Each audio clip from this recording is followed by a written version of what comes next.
இன்றே டவுன்லோட் செய்து உங்கள் ஃபேவரட் ஷோக்களை என்ஜாய் பண்ணுங்க. என் பையனை கொலை பண்ண கொலைகாரன் யாரு சொல்லு. கொலைகாரன் யாருன்னு சொல்லுங்கறல. சார், நான் அவனை தான் தேடிட்டு இருக்கேன் சார். கூடிய சீக்கிரம் கண்டுபிடிச்சிருவேன். கண்டுபிடிச்சதும் சொல்றேன். போய் சொல்லாத. கொலைகாரன் யாருன்னு உனக்கு தெரியுங்கிறது எனக்கு நல்லாவே தெரியும். அவன் யாரு, எங்க இருக்கான்னு சொல்லு. என்ன சார் நீங்க? நான் ஏதோ அக்யூஸ்ட மறைச்சு வச்சிருக்கிற மாதிரி என்கிட்ட வந்து பேசுறீங்க. குற்றவாளி யாருன்னு தெரிஞ்சிருந்தா இந்நேரம் அவனை நடமாட விட்டுருப்பேனா? நடிக்காத துர்கா. உனக்கு குற்றவாளி யாருன்னு தெரிஞ்சிருக்கு. அவன் யாருன்னு தெரிஞ்சதுனாலதான் அவனை அரெஸ்ட் பண்றதுக்கு பிளான் பண்ணி கொலை நடந்த இடத்துக்கு வர வச்சிருக்க. சார், நீங்க சொல்றது கரெக்ட் தான் சார். நான் குற்றவாளி யாருன்னு தெரியாம தான் அவனை அரெஸ்ட் பண்ணி கோர்ட்டுக்கு அனுப்ப வெயிட் பண்ணேன். ஆனா அக்யூஸ்ட் அங்க வரல சார். நான் அரசியல்வாதி துர்கா. என் காதுல பூ சுத்தாத. நீ போட்ட பிளான் படி குற்றவாளி ஸ்பாட்டுக்கு வந்திருக்கான். அவனை என் ஆளுங்க கொல்ல பார்க்கும்போது தப்பிச்சு ஓடி இருக்கான். நீயும் ஸ்பாட்ல இருந்திருக்க. அதனாலதான் அந்த குற்றவாளியை உனக்கு நல்லாவே தெரியும். அவன் யாரு, எங்க இருக்கான்னு சொல்லு. இல்ல சார், நான் எனக்கு தெரியாது. என் கோபத்தை அதிகப்படுத்தாத துர்கா. மகனை இழந்து தவிக்கிற வேதனை எனக்கு தான் தெரியும்.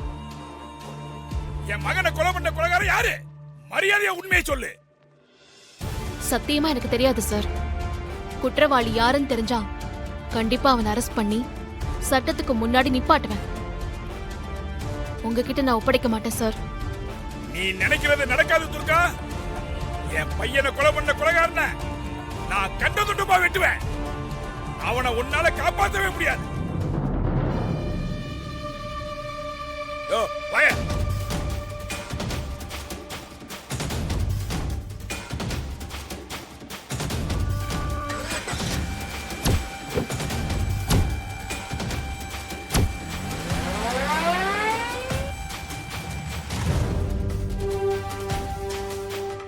மேடம், மேடம், நீங்க அக்யூஸ்ட் ஸ்பாட்டுக்கு வரவே இல்லைன்னு சொன்னீங்க.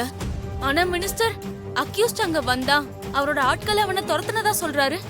அக்யூஸ்ட் அங்க வந்தானா இல்லையா மேடம்? யாரு மேடம் அந்த அக்யூஸ்ட்?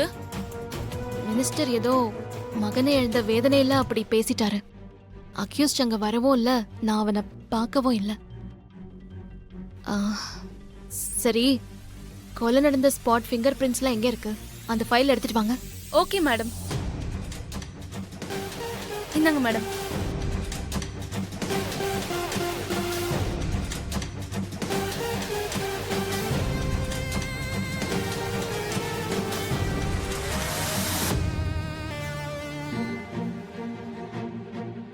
முதல்ல இந்த ஃபைல்ல இருக்கிற ஆளோட கைரேகையும் சூர்யாவோட கைரேகையும் ஒத்து போதான்னு பார்க்கணும்.